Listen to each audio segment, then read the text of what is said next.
आपने अभी तक रजिस्टर किया कि नहीं? जी हाँ, राष्ट्रवादियों का महाकुंभ इस साल वापस आ रहा है, और बड़ा और बेहतर और 100 से ज़्यादा आपके पसंदीदा वक्ताओं के साथ। इस कार्यक्रम की सारी डिटेल आपको नीचे दिए गए लिंक में मिल जाएगी। और यदि आप इस कार्यक्रम में आने में असमर्थ हैं तो आप इस कार्यक्रम में सहयोग दे के इसको सफल बना सकते हैं। इस कार्यक्रम को आपके फाइनेंशियल सपोर्ट की आवश्यकता है, और सहयोग से ही एक हिंदू इकोसिस्टम खड़ा होगा। कुछ स्पीकर्स जो आपको सुनने को मिलेंगे, जैसे आनंद रंगनाथन, विष्णु शंकर जैन, मीनाक्षी जैन जी, भाऊ तोड़सेकर, टी राजा सिंह, अनुपम मिश्र और कई और वक्ता जो सनातन धरोहर के लिए काम कर रहे हैं। रजिस्ट्रेशन के लिए और डोनेट करने के लिए नीचे लिंक दिए हुए हैं, और आप सपोर्ट के लिए QR भी स्कैन कर सकते हैं।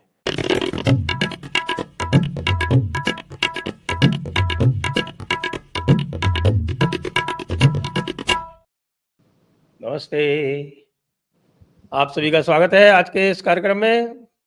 हमारे साथ हैं घूमता आईना के लौह पुरुष यानी कि लौह पुरुष। तो आप हमें सब्सक्राइब करें, घूमता आईना को भी सब्सक्राइब करें, और याद करें 7, 8, 9 हमारा राष्ट्रवादियों का महाकुंभ, अनुपम जी भी वहाँ होंगे। और रजिस्ट्रेशन फटाफट करा लें साहब। देखिए, फिर बाद में आप जो है वो सिफारिश कराते हैं इधर उधर से, तो बड़ा मुश्किल हो जाता है उस समय। इस बार जो है और भी ज़्यादा रूम्स और सीट्स जो है वो बहुत तेजी से जा रहे हैं। तो स्वागत है आपका अनुपम जी।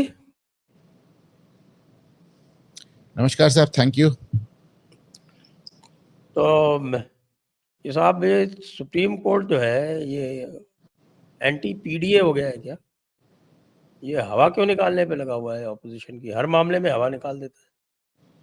सुप्रीम कोर्ट ने तो आज बिहार वाले मामले में भी हवा निकाल दी, और उसके पहले जो है वो आपके जम्मू कश्मीर वाले मामले में भी हवा निकाल दी।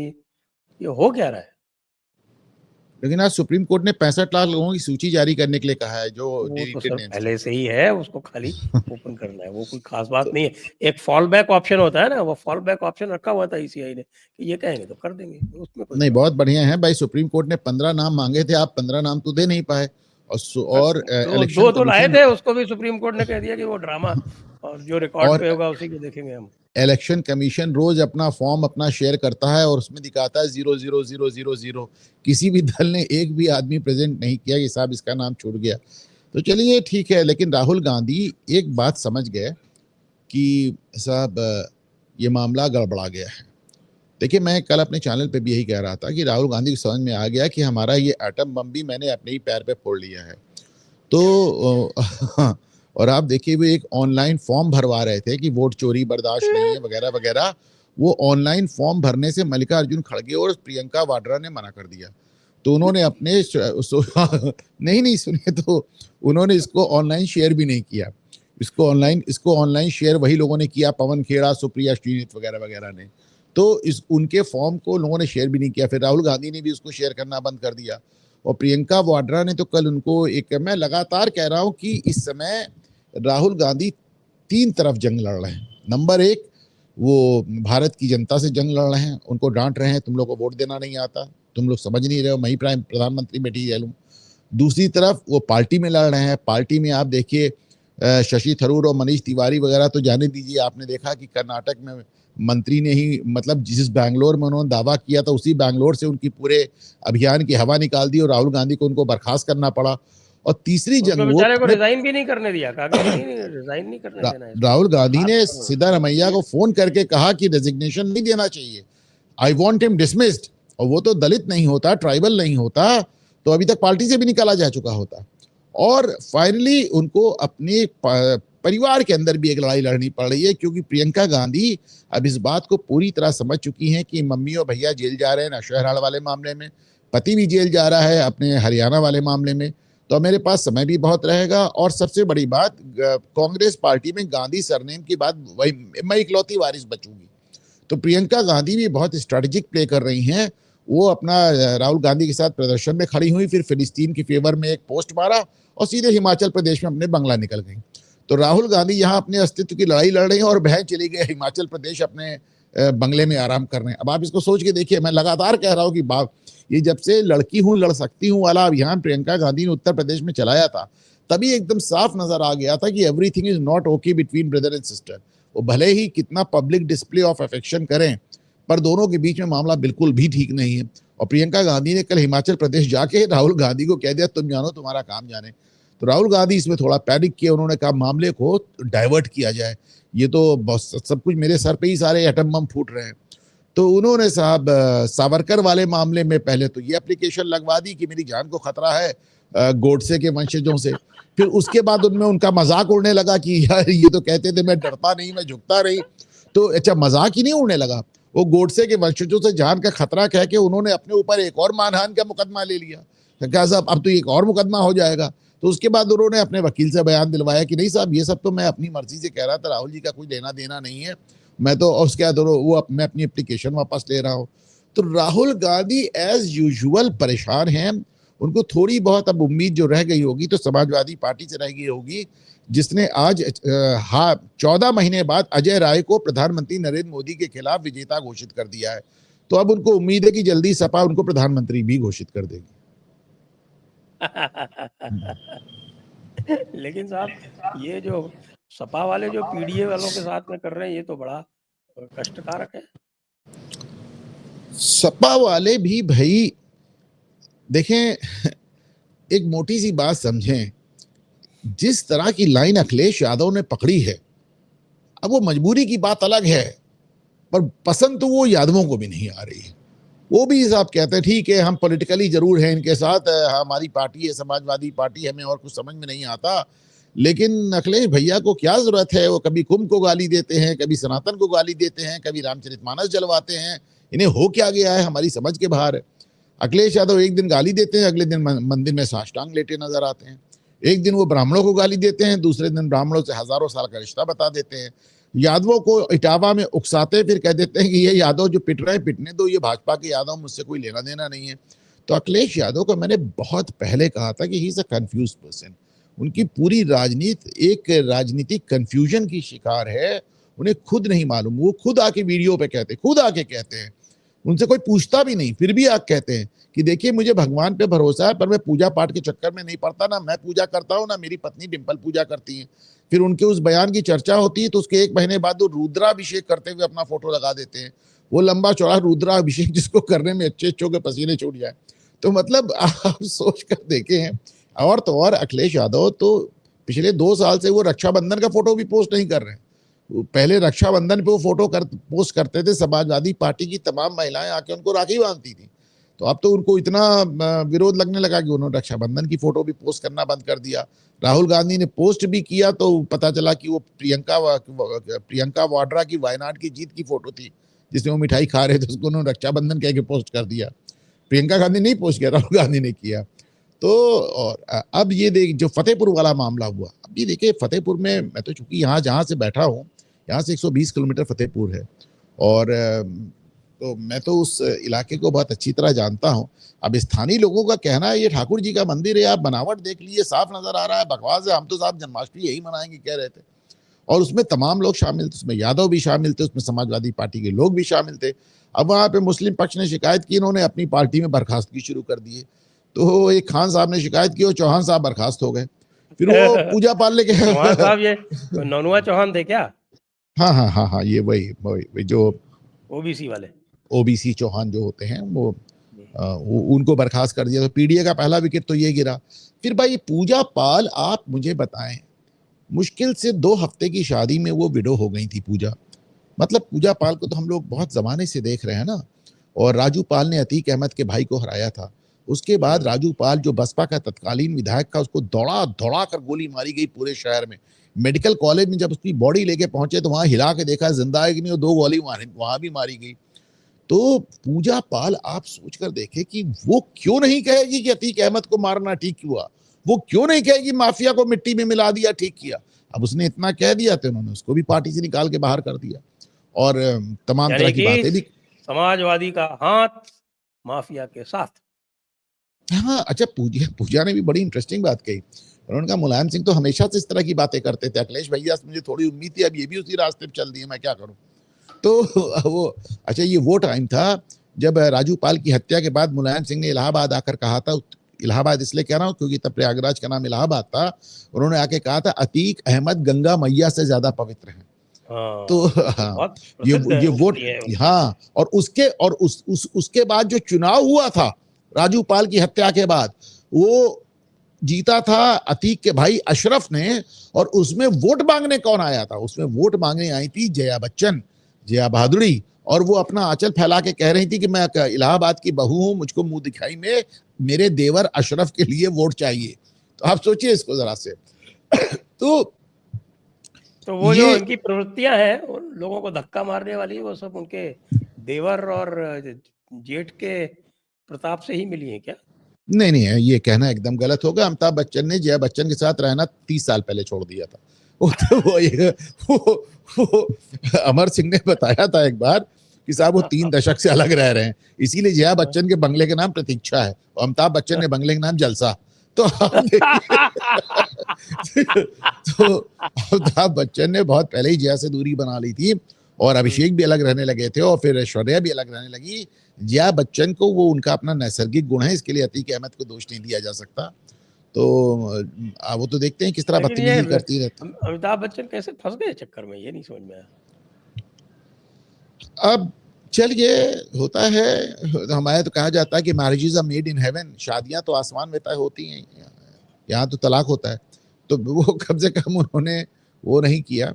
और जो भी किया, जैसे अमिताभ बच्चन कौन से दूध के धोए हैं साहब। अमिताभ बच्चन ने, मैं बताऊं, यहाँ पे इलाहाबाद से चुनाव लड़ा 1984 में। राजीव गांधी ने एक राजनीतिक बिसात बिछाई। मुझे अभी तक याद है कि उन्होंने कैसे कैसे, मतलब हम लोग स्कूल में छोटे छोटे थे, लेकिन बड़ी चर्चा थी कि साहब अमिताभ बच्चन इलाहाबाद में चुनाव लड़ने आ रहे हैं। अच्छा, वो जमाना था जब उन्होंने, अगर मुझे ठीक याद है तो माधवराव सिंधिया को लगा के अटल बिहारी को हरवा दिया था। इसी तरह हमारे इलाहाबाद में उस समय हेमंती नंदन बहुगुणा का बड़ा जोर हुआ करता था। हेमंती नंदन बहुगुणा मुख्यमंत्री भी रहे थे। और मैं बार बार कहता हूं कि तमाम नेताओं में अगर उस समय तक किसी ने इलाहाबाद के लिए कुछ किया था तो बहुगुणा जी ने किया था। उसके बाद अगर किसी ने किया तो डॉक्टर जोशी ने किया था। तो बहुगुणा जी को कैसे हराया जाए, तो उन्होंने अपना एक गुड़ा गणित करके यहाँ से अमिताभ बच्चन को भेज दिया। अमिताभ बच्चन का ये है, अमिताभ बच्चन का आप फिल्म फेयर में पहला इंटरव्यू देखें जाके, जब वो नए नए स्टार बने थे या जब नए नए फिल्मों में आए थे, जब वो बॉम्बे टू गोवा टाइप की फिल्में कर रहे थे, तो उनसे पूछा गया कि भाई आप कहाँ से आए, तो उन्होंने अपना बैकग्राउंड कलकत्ता का बताया था, इलाहाबाद का नाम भी नहीं लिया था कि ऐसा ना उनके ऊपर भैया का ठप्पा लग जाए। आप समझिए ना। हाँ, तो वो तो जब वो तो साहब जब स्टार हो गए और जब इलाहाबाद तमाम उनके वो क्या नाम हरिवंश राय बच्चन के साथ ताल्लुकात निकलने लगे नेहरू गांधी से, तो उन्होंने कह दिया कि छोरा गंगा किनारे वाला। तो साहब वो यहाँ पे इलाहाबाद में चुनाव लड़ने आए और उन्होंने कह दिया कि साहब मैं तो जहां भी रहा छोरा गंगा किनारे रहा और हाथी जाए गांव गांव जिसका हाथी उसका ना हो, इस तरह कर की बात उन्होंने अपनी कहावतें कहीं। बहरहाल अमिताभ बच्चन को जिताने के लिए इलाहाबाद की जनता ने हेमवती नंदन बहुगुणा को 4 लाख वोट से हरा दिया। तो आप, इतनी बड़ी हार थी हेमवती नंदन बहुगुणा की, 2 लाख वोट से हराया था, 4 लाख वोट था। तो इतनी लंबी हार उन्होंने बहुगुणा जी रीता जोशी के पिताजी थे। तो इसके बाद अमिताभ बच्चन का जैसे ही मामला उधर कुछ बोफोर्स वगैरह में आए, वो यहाँ से इस्तीफा दे के गायब हो गए और उन्होंने 18 साल तक पलट के इलाहाबाद आके ये बताने की जहमत भी नहीं की कि उन्होंने साहब हमने इतने दिल से उनको जिताया तो वो गायब क्यों हो गए। वो 16, 17, 18 साल बाद प्रकट हुए यहाँ पे मुलायम सिंह के लिए चुनाव प्रचार करने के लिए। तो अमिताभ बच्चन कौन से बहुत बड़े पाक साफ है भाई, वो तो सब अमिताभ बच्चन और जया बच्चन एकदम परफेक्ट जोड़ी है, आप समझ रहे साहब, इससे ज्यादा ना कहलाए। रेखा से कर लेनी चाहिए थी शादी, क्या बात है। रेखा थोड़ी भली महिला है, नहीं जमी होगी।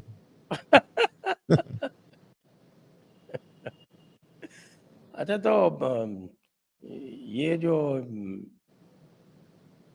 थोड़ा सा वापस चलते हैं, अभी सुप्रीम कोर्ट के जो निर्णय हुए हैं उसमें एक तो जम्मू कश्मीर स्टेट का जो है वो तो 8 वीक का टाइम दे दिया, बताइए ऐसा भी होता नहीं है सर, क्या? इतना और ही ये भी नहीं, सुप्रीम और कोर्ट ने ये ये भी भी कह कहा दिया कि कि हम था कि वो पुलवामा को पहलगाम नजरअंदाज भूल नहीं गया। कर सकते। हाँ, वहाँ हैं? पहलगाम को नजरअंदाज नहीं कर सकते आप। अब बताइए, एक पहलगाम के लिए आप एक प्रदेश की स्टेट हुड छीन लेंगे, ये भी कोई बात हुई? नहीं, क्या कहेगा। पहलगाम हो या ना हो, कश्मीर में तो चुनाव होना ही नहीं चाहिए। मैं हमेशा से कह रहा हूँ वहां पे पहलगाम तो अभी हुआ है, पहलगाम तो बड़ा छोटा किस्सा है साहब। वहां तो 100 साल का जिहाद है। कश्मीर में कभी चुनाव होना ही नहीं चाहिए। कश्मीर को परपेचुअली यूनियन टेरिटरी बना के रखना चाहिए, हो सके तो फौजी रूल के अंदर रखना चाहिए। एक 100% मुस्लिम स्टेट, बगल में पाकिस्तान जैसा देश, कश्मीर में चुनाव। आप इसीलिए बार बार जब उमर अब्दुल्ला मीठी मीठी बातें करते हैं, राहुल गांधी को गाली देते हैं, तिरंगा रैली निकालते हैं, मोदी को मक्खन लगाते हैं, तो मैं बार बार याद दिलाता हूं कि इसकी सारी मीठी मीठी बातें सिर्फ इसलिए कि किसी तरह फुल स्टेट उठ जाए, पूर्ण राज्य का दर्जा मिल जाए, पुलिस दरोगा मिल जाए हमारे हाथ में। कोई भी मुख्यमंत्री बिना दरोगा के अपने, ये भी बड़ा साहब कमाल की बात है, कोई भी मुख्यमंत्री बिना दरोगा के अपने आप को मुख्यमंत्री नहीं मानता, चाहे वो केजरीवाल हो, तो चाहिए होता है उमर सर, अब्दुल्ला। आपको पता है, इसीलिए हमारे राजस्थान में जो SHO या जो SO बोलते हैं उत्तर प्रदेश में, उसका हिंदी में नाम बहुत अच्छा रखा हुआ है, भार साधक अधिकारी। वो सभी का भार झेलता है, और मुख्यमंत्री का भी भार जो है वो भार साधक अधिकारी ही झेलता है। यदि भार साधक अधिकारी भार न झेले तो मुख्यमंत्री मुख्यमंत्री नहीं रहेगा। ये बात बिल्कुल सही है। और हमारे यहाँ दरोगा कहते हैं, हमारा नाम है दो रोगा, दो रो के दो या गा के दो दो। तो उनके ऊपर आपने इतना ज्यादा विश्वास कर लिया, उनके ऊपर इतना भार डाल दिया है कि वो एक अपने आप में अथॉरिटी बन के रह गए। तो माय पॉइंट इज कि ये जो कश्मीर का मसला है, यहाँ तो चुनाव होना ही नहीं चाहिए, होना ही नहीं चाहिए भाई। तो ये तो कश्मीर का हो गया, और ये तो आपके जो आज जो निर्णय दिया सुप्रीम कोर्ट ने SIR के मामले में, तो SIR की तो हवा निकल गई। तो साफ साफ कह दिया कि भाई इनको पूरी पावर है। अच्छा, ज्यादा से ज्यादा ट्रांसपेरेंसी चाहिए, अच्छा कोई बात नहीं भाई, पब्लिश कर दो यार, क्या जाता है तुम्हारा। उनका ठीक है साहब, पब्लिश कर देंगे, क्या जाता है हमारा। भाई ऐसा है, आधार का विरोध सुप्रीम कोर्ट ने ही किया था। पहली बात आप जाने, सबसे पहले आधार का विरोध सुप्रीम कोर्ट से ही आया था। 7 की जगह 11 डॉक्यूमेंट एक चुनाव आयोग करके बैठा है, पूरी ट्रांसपेरेंसी दिखा रहा है। उसके बाद SIR कितना जरूरी है ये राहुल गांधी साबित करने पर आमादा है। तो तमाम चीजें निकाल के बता रहे साहब SIR होना बहुत जरूरी है। और आप देखें, बात इसकी भी नहीं है, बात इसकी भी नहीं है कि चुनाव के ठीक पहले क्यों हो रहा है। अगर बिहार में चुनाव के ठीक पहले SIR करने से एतराज होता तो पश्चिम बंगाल की बात सुप्रीम कोर्ट में क्यों उठती? आपने पश्चिम बंगाल और की बात पश्चिम क्यों बंगाल का उठाई? तो उन्होंने कह दिया हम सुन ही नहीं रहे हैं, और ये हो गया तो नहीं, ममता अच्छा दीदी क्या के कह तो दिया नहीं सुन रहे हैं, लेकिन पश्चिम बंगाल में तो चुनाव ठीक पहले नहीं होता है, तो आपने पश्चिम बंगाल की बात क्यों उठाई? हकीकत देखिए, मेरी मोटी मोटी सी बात मुझको ये समझ में आई कि राहुल गांधी का ये मानना है कि जब मेरी मम्मी इतनी दूर इटली से आके बिना भारत की नागरिकता के वोट डाल सकती हैं, तो ये बांग्लादेशी तो पड़ोस से आ रहे हैं, इनको क्यों नहीं वोट डालने दोगे? वो इस बात के लिए तैयार ही नहीं है कि आप बांग्लादेशियों को लिस्ट से निकालें भाई। अरे सर, बात तो कराना सुप्रीम कोर्ट ने वो आज ही जब प्रशांत भूषण जी उछल पड़े कि साहब की इनके रोक लगाई जाए, ये बांग्लादेशी जो इलीगल है, वो भी मना कर दिया। क्या करेंगे ये लोग अगर सुप्रीम कोर्ट ही इनकी मदद नहीं करेगा तो। भाई हर्षमंदन ने तो साफ साफ कह दिया, हाँ ठीक है बांग्लादेशी, क्या हमारा दिल इतना बड़ा नहीं कि हम उनको रख सकें? लीजिए, बात ही खत्म। अब सुप्रीम कोर्ट कह रहा है we can not overlook ground realities. Justice Suryakant ने पूछा, suppose someone is an infiltrator and he enters illegally, if they are not detained they will disappear, we can not overlook ground realities. ये supreme court का काम है ground reality देखने का, कि supreme court का काम है प्रशांत भूषण की बात सुनने का? देखिए, अदालतें पहले बहुत इस बात को कहती थी कि हमको सिर्फ नियम कानून के बाहर कुछ नजर नहीं आता, इसीलिए न्याय की देवी की आंख में पट्टी बंधी रहती थी। चंद्रचूड़ ने खोल दी, जस्टिस चंद्रचूड़ ने वो पट्टी खोल दी, तब उनको ग्राउंड रियलिटीज भी नजर आती हैं, भावनाएं भी नजर आती हैं, संवेदनाएं भी नजर आती हैं, सब कुछ नजर आने लगा।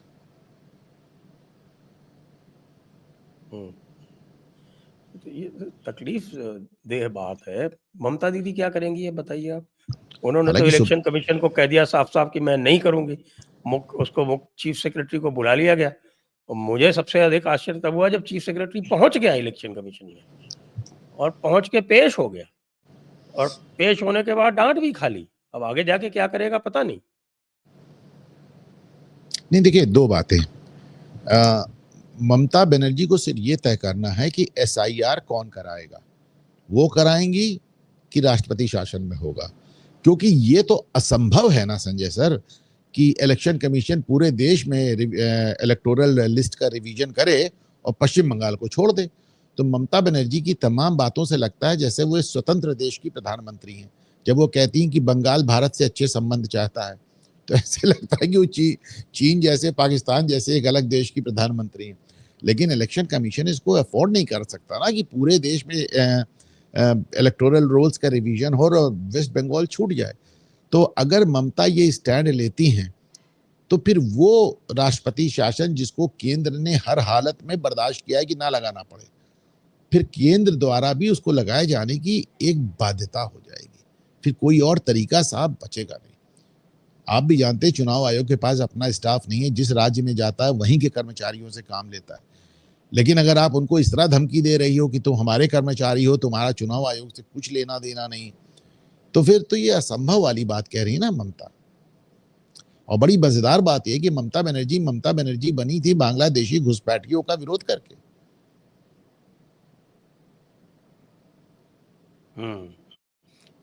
ये बात तो आपकी सही है। तो हार्ड चॉइस है कि स्वयं करवाएंगी या कि, क्योंकि मैं एक सवाल है, एक सवाल अधिकार मैं तो आप है। एक अगर सवाल मैं इन्होंने आपसे पूछ रहा हूँ एक संजय सर। मिनट हाँ, कंप्लीट कर लूँ भाई।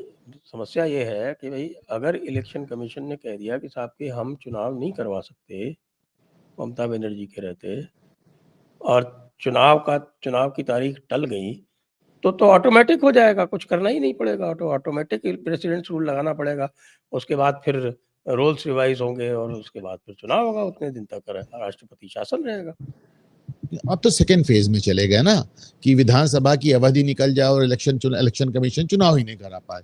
आप लेकिन जो सेकेंड फेज में चले गए। प्रकृति है मोदी जी और शाह की, उससे तो यही ज्यादा मुझे हाँ, फिजिबल नहीं, लग रहा है। एकदम ठीक बात है, वो इसी तरह लंबी रोप देते हैं। मैं आपसे दूसरा सवाल पूछ रहा हूँ। मैं आपसे ये पूछ रहा हूँ, क्या चुनाव आयोग के लिए ये संभव भी है कि पूरे देश में कराए और एक राज्य छोड़ दे? नहीं, इट्स नॉट पॉसिबल। बिल्कुल संभव नहीं है। और उस पर जो लड़ाई होगी तो उसमें तो फिर हिस्ट्री तो, इतिहास तो यही कहता है कि सुप्रीम कोर्ट भी इलेक्शन कमीशन के साथ ही खड़ा होता है। ईवीएम पर लगातार खड़ा रहा, छोटे मोटे कंसेशन दे दिए कि भाई अच्छा ऐसा कर लो, थोड़ा बहुत ऐसा कर लो, थोड़ा बहुत, लेकिन साफ कह दिया कि there is no question of going back to the paper ballot. Paper ballot के तो किस्से सुने हुए हैं ना आपने। मैंने भी आपको बताए थे 1952 1957 में जो चुनाव होते थे, मैं तो कहता हूँ 100% रिग्ड थे। उसमें तो बैलेट पेपर मार्क ही नहीं होता था। किससे ही सुने, मैंने पेपर बैलेट देखा नहीं। लेकिन मेरी बात सुने, पेपर बैलेट का नहीं, मैं सबसे किस्से में, ज्यादा मैं तो आपको इलेक्शन कमीशन की, मेरा बैचमेट है जो डिप्टी इलेक्शन कमिश्नर था, उसकी किताब लिखी है पूरी, और उसमें रिकॉर्ड से रेफरेंसेस दिया उसने कि भाई 1952 और 1957 में जो बैलेट पेपर्स होते थे उनके ऊपर सिर्फ एक ठप्पा लगा होता था, और उनको लेके आप जाते थे और आपके कैंडिडेट के बॉक्स में डाल देते थे। उस पर कोई न तो सिंबल होता था और न उसके ऊपर कोई आपका दस्तखत या आपका वो लगता था। वो खाली आप पेपर डालना था। सारे आइडेंटिकल होते थे, इसी जिसको बात चाहो का जिधर डाल लो बाद में। वो किस्सा इसी आता है बात ना का बार विरोध तो बार, मैंने भी राजीव गांधी सुनाया ने था किया आपको ना। था। इसी मैं बात का आपको विरोध तो राजीव गांधी ने किया था 89 में। उन्होंने कहा था चेंज हो ईवीएम गया लाओ, था ये चोरी सिंबल। हो रही है। तब तक तो सिंबल आ गया था ना। तो सिंबल और क्या बोलते हैं, बंडल और मिक्सिंग, सारी चीजें उस समय हो रही थी। लेकिन जब मौलाना आजाद और बिशन चंद्र सेठ का मुकाबला हुआ था 1952 में, तब उस दिन प्रदीप सिंह भी कह रहे थे, उनको भी पता चल गया लगता कहीं से। तो वो जो बिशन चंद्र सेठ का मुकाबला हुआ था, बिशन चंद्र सेठ जीत गए थे, जुलूस निकाल रहे थे। तब तक उन्होंने कहा कि पंत साहब से, गोविंद वल्लभ पंत से, कि अगर मौलाना आजाद हार गए तो तुम कल मुख्यमंत्री नहीं रहोगे।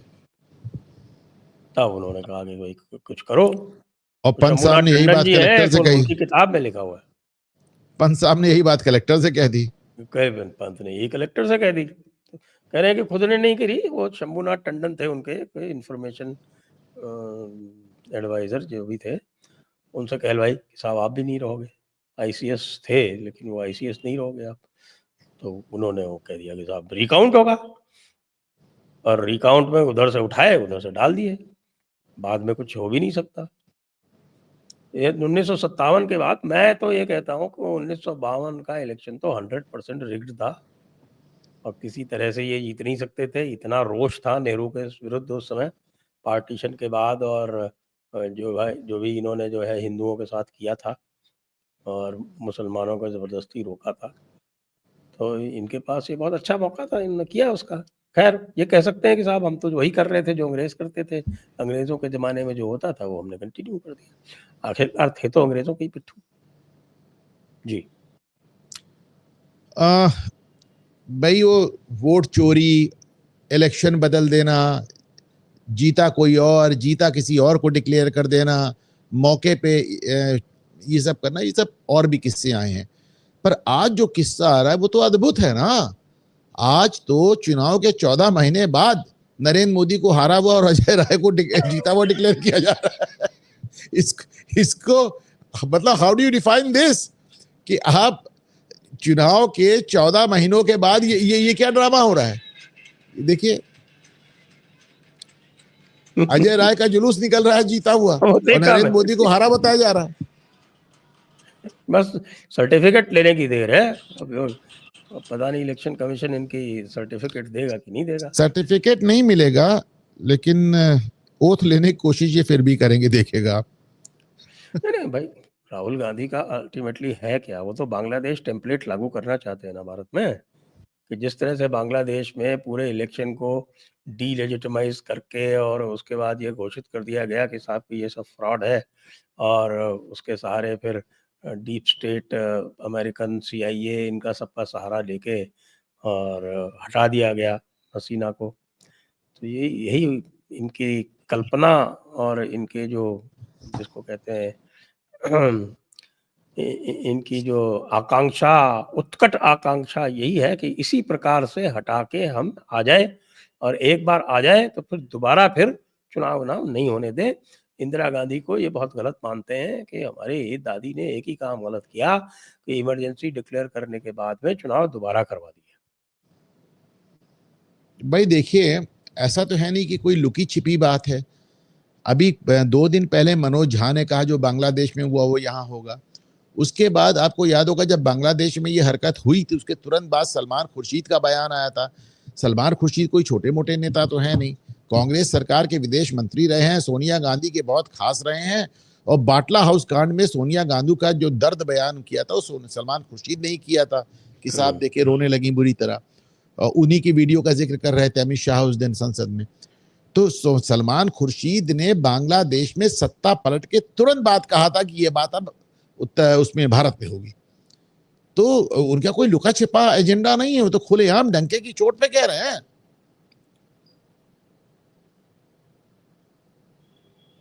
लेकिन ये सुप्रीम कोर्ट तो मान ही नहीं रहा।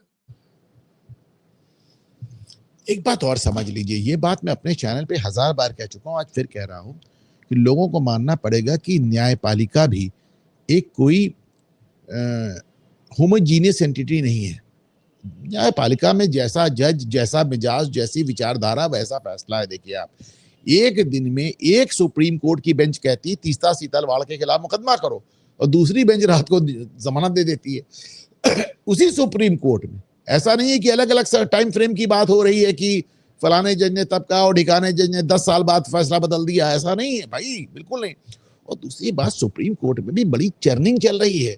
आप ये देखें, मैंने आज तक ये नहीं देखा जो इस बार हुआ है, और मुझे आश्चर्य है कि इस पे आपने अभी तक कोई बहस क्यों नहीं की। पहली बार ऐसा हो रहा है कि चीफ जस्टिस ऑफ इंडिया, एक chief justice of India Bharat सरकार को चिट्ठी लिख रहे हैं कि पिछले चीफ जस्टिस ऑफ इंडिया से बंगला छीन लो, अगर नहीं छोड़ रहे हैं तो छीन लो। नहीं किया मैंने, इसके ऊपर किया था किया आपने? मतलब जस्टिस गवई के कार्यकाल में सुप्रीम कोर्ट से चिट्ठी गई है भारत सरकार को कि चंद्रचूड़ साहब का टाइम ओवर हो गया, उनसे बंगला छीन लो, ले लो वापस। तो मतलब ये तो असंभव जैसी, मतलब अविश्वसनीय, अकल्पनीय। और सिर्फ इतना ही नहीं, अभी एक जज के रिटायरमेंट में जस्टिस गवाई साहब ने कमेंट भी कर दिया इस पे कि भाई जज साहब आप तो कमाल के आदमी, आपने तो रिटायर होते ही बंगला छोड़ दिया, मैं भी छोड़ दूंगा। सीधे सीधे चंद्रचूड़ पे कमेंट हो रहा है। तो there is a lot of churning going on. आप देखिए ना, संजीव खन्ना ने तो जो सीजे वाला बंगला है वो लिया भी नहीं, सीजेआई लिया वाला। भी नहीं था उन्होंने तो लिया भी नहीं था। और उनका 6 ही महीने था, उनका क्या करेंगे? गवई साहब का भी 6 महीने है, तो इसलिए ये दोनों लोग जो हैं वो नहीं, रण इसको भी समझिए ना, संजीव खन्ना साहब ने लिया नहीं है, गवई साहब ने लिया नहीं, ये तो बड़ी बात की बात है। चंचूड़ साहब ने दिया ही नहीं, खाली ही नहीं किया। उन्होंने दिया ही नहीं तो कैसे लेंगे आप? इन्होंने फोरगो कर दिया था, फोरगो कर दिया था। खैर कोई बात नहीं, और आगे वाले आएँगे, सूर्यकांत जी तो 1.25 साल हैं, तो वो तो लेंगे ना, आगे आने वाले। लेकिन साहब एक और बात है सुप्रीम कोर्ट में, ये ये आदमियों को छोड़ के कुत्तों से कितना प्रेम क्यों है? ये कुत्तों के ऊपर क्या चल रहा कुत्तों को प्रेम वाला जजमेंट तो नहीं है पारदी वाला साहब का, वो तो कुत्तों को खिलाफ जजमेंट है। है? लेकिन 3 जजेस की बेंच ने उसका, तब ये भी एक बड़ी अजीब सी बात है कि एक सुओ मोटो लेके 2 जज बेंच एक जजमेंट देती है और उसके 2 दिन बाद में दूसरी बेंच बना दी जाती है। ऐसा वो मैंने कुछ कहा ना, लिहाज है। एक चर्निंग चल रही है, एक लगातार चल रही है। और वैसे और जस्टिस खास पार्टी तौर वाला से जितनी भी ज़्यादा बड़ी चर्निंग हो रही है उसमें हमारे जस्टिस पारदीवाला जो है वो काफ़ी ऊँचाई पे हैं। आपके इलाहाबाद वालों ने भी, इलाहाबाद हाई कोर्ट वालों ने भी उनके विरुद्ध विद्रोह कर दिया। नहीं, देखिए इसको आप देखें, पारदीवाला साहब हमारे सीजीआई होंगे और थोड़े मोड़े नहीं, 2.25 साल के लिए होंगे, हुँ। लेकिन ऑलरेडी उनके कितने मामले वापस जा चुके हैं। पहले उन्होंने आरक्षण पे कमेंट किया, वापस लिया। नूपुर शर्मा पे कमेंट किया, वापस लिया। जस्टिस प्रशांत सिंह पे कमेंट किया, वापस लिया। और ये मतलब राष्ट्रपति को समय सीमा पे बांध दिया। उस कानून पे अपनी राय दे डाली जो कानून बना ही नहीं था, जो संसद में जिस पे बहस भी नहीं हुई थी। तो जस्टिस पारीवाला इधर बहुत ढेर सारे फैसले ऐसे कर चुके हैं जिसको लेकर मुझे लगता है उन्हें स्वयं भी थोड़ा विचार करना चाहिए, क्योंकि अभी तो चलिए उनमें एक आपने ऑथॉरिटेरियन स्ट्रीक दिखती है। अथॉरिटेरियन स्ट्रीक तो ठीक है, जुडिशरी में बहुत ज़्यादा चलती है, लेकिन वो बहुत बड़ी बात नहीं है। उनको बार बार लगता है कि अगर हम सरकार के फैसले बदल सकते हैं तो उससे बड़ी ताकत क्या है। लेकिन बार बार अगर आपको अपने फैसले बदलने की नौबत आ रही है तो it is time you think yourself. उनको 2.25 साल हमारा चीफ जस्टिस ऑफ इंडिया रहना है। तब तो बड़ा मुश्किल हो जाएगा टाइम निकालना सरकार के लिए। तो मुझे लगता है ऐसा, क्योंकि अच्छा, गुजरात हाई कोर्ट के हैं, बहुत सारे लोगों को सुपरसीड करके आए। आप समझिए कहाँ एक से बार और आप ये बात कह रहे कहाँ थे, से आए एक हैं, बार और कहाँ आप ये से बात आए हैं। मुझी से कह रहे थे कि गुजरात हाई कोर्ट में बहुत ढेर सारे जजेस को सुपरसीड करके लाया गया है। पूरे भारत के कितने सारे जजेस को सुपरसीड किया गया, कोई कोई 30-35 जजेस को सुपरसीड करके लाया गया है उनको। तो आप जानते हैं सुपरसीड ऐसे तो होते नहीं, कुछ होता है उसमें पीछे। अब आप अपना गेस वर्क लगा लीजिए और जो मैं कह रहा हूँ उसे समझ लीजिए। मेरे विचार से आप ये समझ ही गए होंगे। तो भाजपा ये सरकार में भी इस तो तरह, अच्छे, तो ये इस तरह के पिक कैसे करते हैं हमारे भाजपा वाले? उनके ऊपर आक्षेप भी है कि भाई गुजरात सरकार से लगातार सीजीआई बनने जा रहे हैं, विक्रमनाथ बनने जा रहे हैं, पारदीवाला साहब बनने जा रहे हैं। अगली जो लाइन ऑफ सीजीआई है उसमें से कम 2 तो गुजरात के सीधे नजर आ रहे हैं। लेकिन उसके बाद भी उन्होंने बख्शा नहीं सरकार को, सीधे-सीधे राष्ट्रपति और प्रधानमंत्री सबकी शक्तियों पर अंकुश लगा दिया, हम नया कॉन्स्टिट्यूशन बना दिया। हकीकत ये है कि उस एक सिंगल ऑर्डर ने एक इतनी लंबी चेन ऑफ इवेंट्स शुरू कर दी, इतनी लंबी चेन ऑफ इवेंट शुरू कर दी कि वो आपको बाद में जगदीप धनखड़ और उनके सब बड़े लंबे स्तर तक चलता चला जा रहा है। अभी आप कल देखें कि डीएमके के एक नेता की पत्नी ने गवर्नर साहब से डिग्री लेने से मना कर दिया। आपने देखा होगा वो वीडियो। तो वो एक चेन ऑफ इवेंट्स इतनी जबरदस्त शुरू हो गई उस एक आदेश से, जिसमें उन्होंने, जिसके चलते डीएमके ने 10 कानून ऐसे बना डाले जिसपे गवर्नर का सिग्नेचर ही नहीं, और समय हो गया कानून खत्म, फिनिश। है भाई, उनके कहने से कहा ना उन्होंने गवर्नर के पास थोड़ी वापस भेजा, रिमांड नहीं किया, खुद ही निर्णय दे दिया। डीम्ड सिग्नेचर, हमने कह दिया डीम्ड सिग्नेचर, नहीं वो जिसको कहते हैं ना कि साहब नवाचार। एक हमारे सीजीआई साहब ने एक बड़ी अच्छी बात कही है, जस्टिस गवाई साहब ने। जस्टिस गवाई के तमाम जजमेंट से मैं बहुत ज़्यादा सहमत नहीं हूँ, लेकिन एक बात जो मुझे उनकी बेहतर लगी, उन्होंने शुरुआत में कही और ये चीफ जस्टिस बनते ही कही। उन्होंने कहा जुडिशरी जो है वो जन भावनाओं से गाफिल नहीं रह सकती, उनसे एकदम अलग नहीं रह सकती। अब ये बहुत बड़ा एक स्टेटमेंट, इसको इस तरह समझें, and allow me to complete. Whenever you speak to judges, आज नहीं, मैं बहुत ज़माने से देख रहा हूँ, जब भी आप हाई कोर्ट या सुप्रीम कोर्ट के जजों से बात करें तो वो कहते हैं जन भावना से हमारा कुछ लेना देना नहीं है, हम सिर्फ संविधान के दायरे में रहकर काम करेंगे, वो किसी को पसंद आए तो, ना पसंद आए तो। जस्टिस गवाई ने पहली बार ये बात कही कि जुडिशरी जन भावनाओं से एकदम अब गाफिल का एक मैं क्या हिंदी वर्ड बताऊं, मतलब अछूती नहीं रह सकती, अछूती नहीं रह सकती। तो ये बड़ी बात है। अगर जुडिशरी के दिमाग में ये बात आ रही है, और इसके आप मैं सारा क्रेडिट सिर्फ और सिर्फ एक बात को देता हूं कि साहब पूरा राजनीतिक परिदृश्य, राजनीति के सारे नियम, सारे कानून, समाज के सारे नियम, सारे कानून सिर्फ और सिर्फ सोशल मीडिया ने बदल दिए।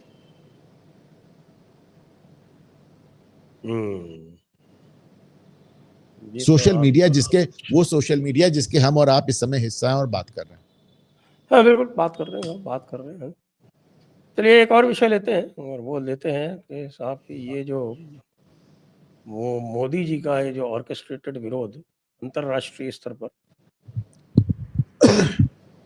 अमेरिका, ट्रम्प और उनके जो चेले चपाटे के ये कोऑप्टेड मान लीजिए उनको, या स्वघोषित मान लीजिए, उन्होंने जो ये किया है, और वो भी ऑपरेशन सिंदूर की सफलता के तुरंत बाद, तो इससे मुझे तो ऐसा लगता है कि मोदी जी तो और स्ट्रांग हो गए। नहीं, क्या किया? मैं थोड़ा सा आवाज कट गई आपकी, क्या किया मोदी जी ने? भाई मोदी जी का जो विरोध हुआ, जैसे ट्रम्प ने तमाशा किया भारत के विरुद्ध, मोदी जी का डायरेक्ट नाम नहीं लिया लेकिन सारी बातें तो वही कही, और उसके बाद फिर ये भाई लोग यहाँ खड़े हो गए और आप सिंदूर पे बहस करवा डाली और सब किया, तो ये तो एक तरह से मोदी के ट्रैप में चले गए। आप क्या सोचते हैं? देखिए, ऑपरेशन सिंदूर पे बहस कराने की सलाह जिसने भी दी थी कांग्रेस को, वो कांग्रेस का शुभचिंतक तो नहीं हो सकता। मतलब इससे बेवकूफ़ी की बात नहीं थी। और कांग्रेस, और देखिए विपक्ष का एक पहलू और सामने आया है। जब तक ये बात हो रही थी 5 प्लेन गिरे, तो एकदम बल्लियों कूद के पूछ रहे थे कितने गिरे, नाम बताओ, जगह बताओ।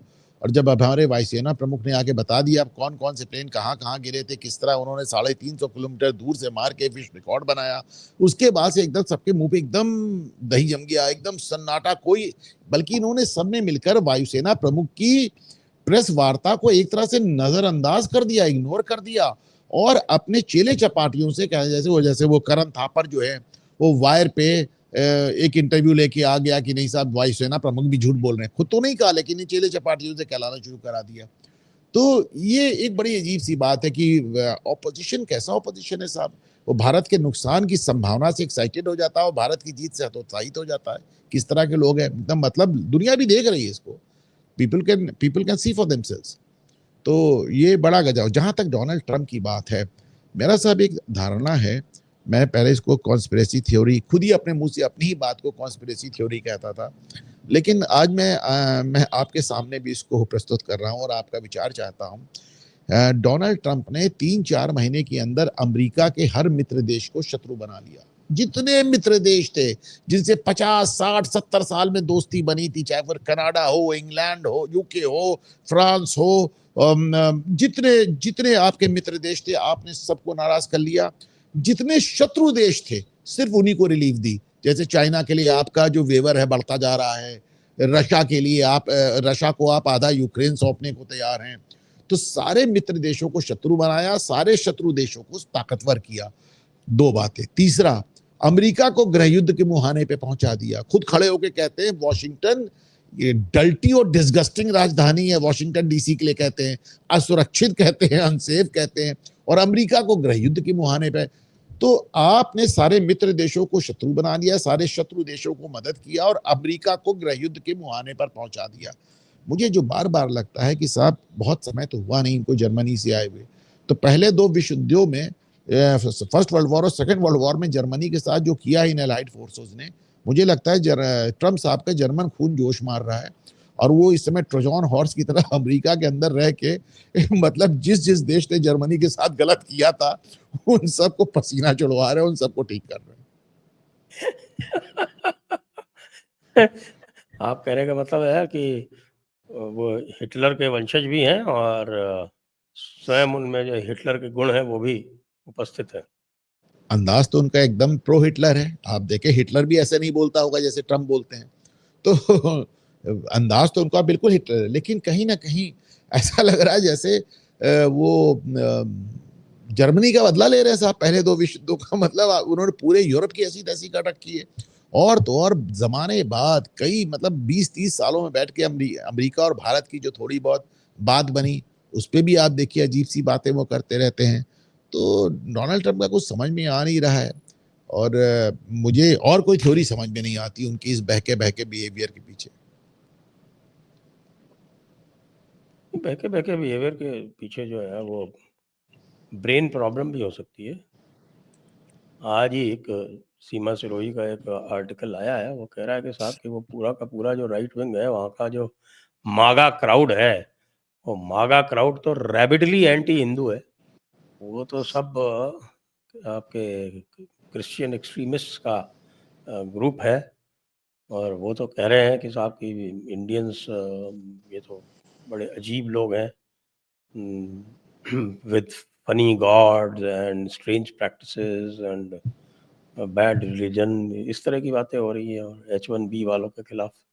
तो ये तो अब मागा क्राउड उनका जो है वही एक्टिवेट हो गया है। फिर तो ये समझिए कि रिपब्लिकन पार्टी के साथ में बड़ी मुश्किल से भारतीय आए थे इस बार। पहले 10% वोट करते थे, इस बार लगभग 50% ने ट्रम्प के लिए वोट किया।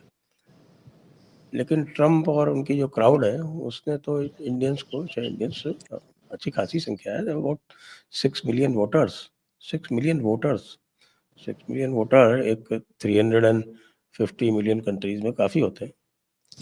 हालांकि देखिए 350 वहां में पे लोगों का ये भी कहना है कि ट्रम्प का मतलब अभी इस समय जो डोनाल्ड ट्रम्प का रेजिम चल रहा है उसका वहां की रिपब्लिकन पार्टी से कुछ लेना देना है। ट्रम्प की रिपब्लिकन पार्टी का ओरिजिनल रिपब्लिकन पार्टी से कुछ लेना देना आपको समझ में आता है साहब? जिस तरह को वो चला रहे। एक बात अलबत्ता डोनाल्ड ट्रम्प ने एक बात कमाल की और जिसके लिए उनको मैं धन्यवाद देता हूं।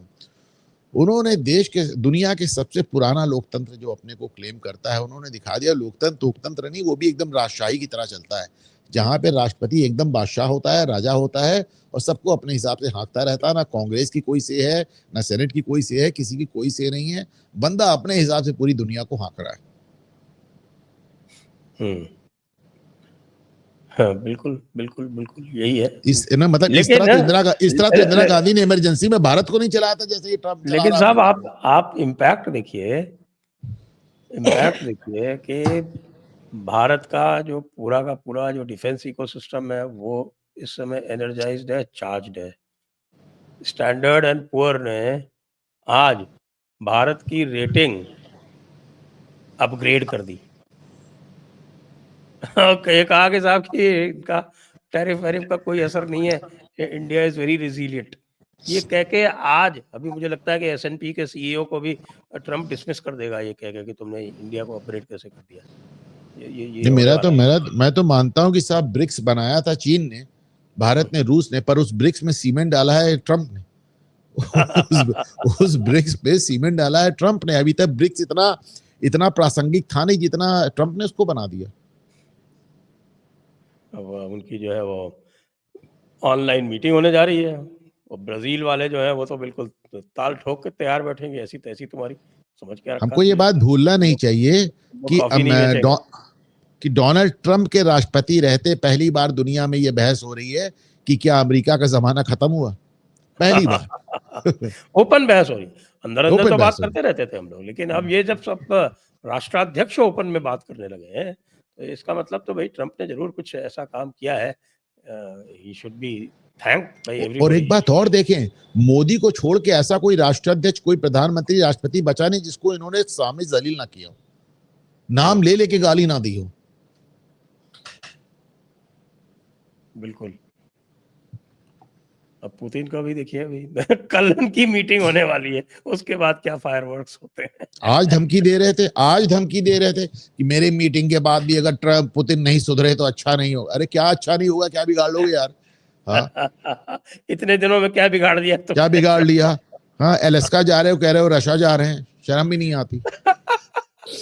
अलास्का पुराना रशिया का ही था ना। हाँ, तो ये इसीलिए तो और बुरी बात है ना, इसलिए तो और बुरी बात है। अभी जब क्रीमिया पे 2014 में क्रीमिया पे पुतिन ने कब्जा किया था, तो रूस में गाने बज रहे थे कि जैसे क्रीमिया लिया वैसे ही एक दिन अलास्का लेंगे पुतिन साहब।